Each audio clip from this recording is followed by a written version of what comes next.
The cabinet we installed didn't have doors. It was an open cabinet with just shelves. But what if you wanted to add a door to your cabinet?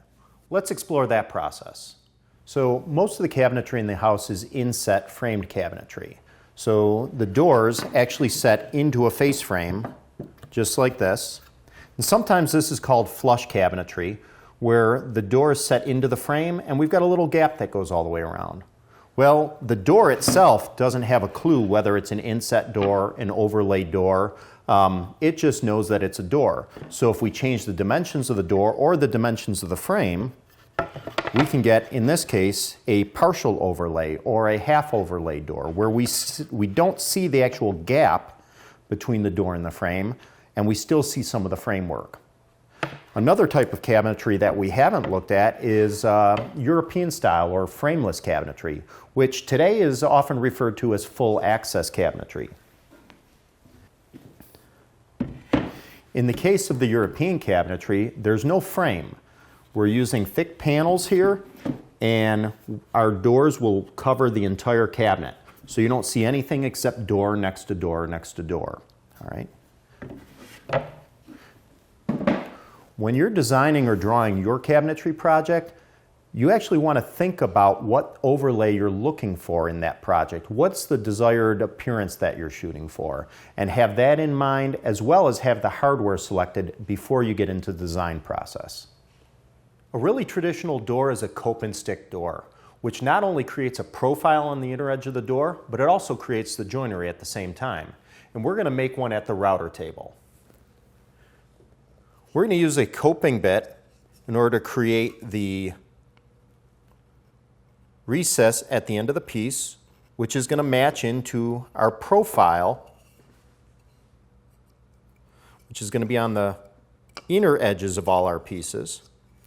And then those parts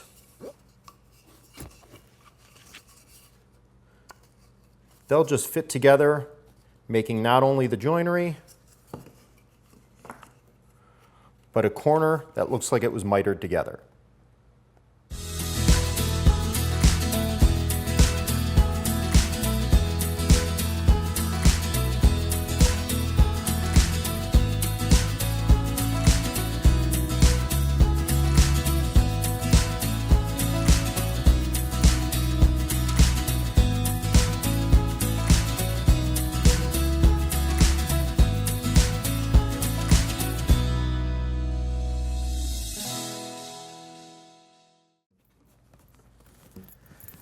All right, I've got the router table all set up for my cope and stick cutting, but the actual setup is really going to be dependent upon the bits that you use.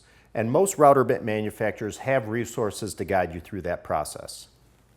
All right, I'm going to drop the feather board in place, get my safety glasses on, and I'm ready to cut the cope joinery on my rails.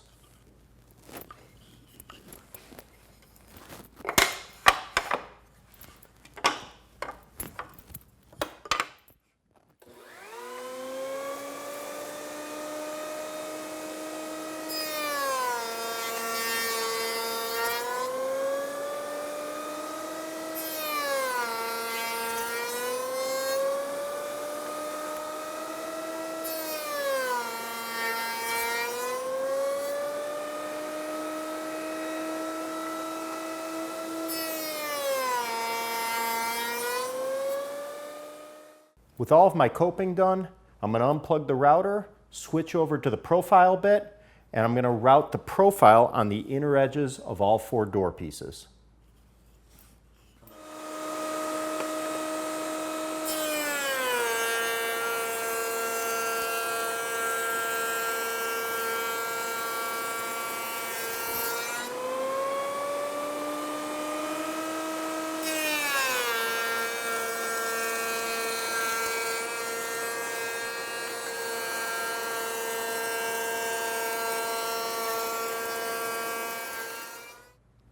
Well, that's a cope and stick joint. Fits really good.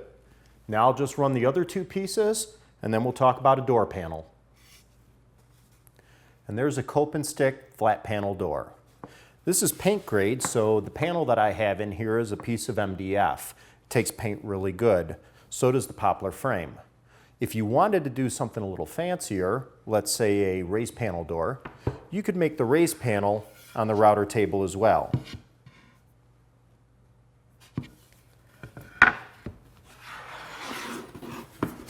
We'll just take apart the door, pop out the 1/4 inch flat panel, and you can see how the raised panel would look if the door were all together. Doors don't have to be that complicated. With the right equipment, with the right bits, you can put them together really quick. And the size of your door, well, that's going to depend on your cabinet and the type of overlay or inset that you want. Let's take a look at some of the most common hinges, how they work together, and how they're going to provide you with the overlay and the appearance that you want in your cabinetry. Most of these hinges are commonly referred to as Euro hinges or cup hinges because of the fact that they've got this round circle on the bottom, or this part that actually sits into a cup that's drilled on the back of your door. Now, this is just my mock door that I've got right here to show you a couple of different overlays. So let me start with how these hinges even mount. So the cup portion mounts into the door in every case, and as far as attaching to the cabinet, there's two ways of doing that. We may have an integrated plate which mounts right onto the cabinet, or mounts into the inner edge of the face frame. Or we may have a separate plate which has to be mounted into the cabinet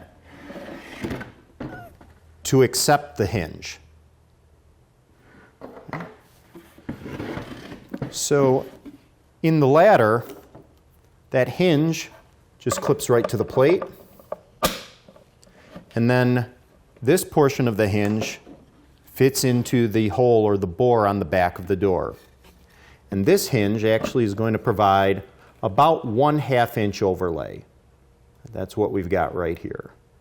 Right? This happens to be on a frameless cabinet.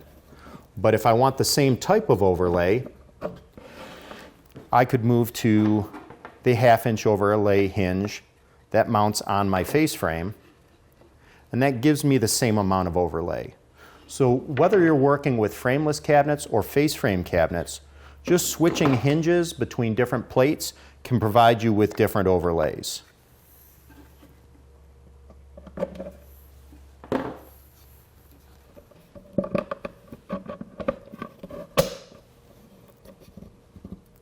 Switching to this hinge provides me with a full overlay, so I no longer even see the cabinet side here at the edge of the door.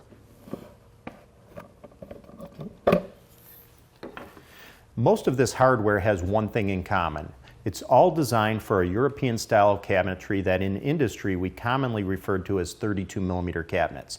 And knowing one thing about that hardware can make installing not just hinges, but drawer slides much easier for you.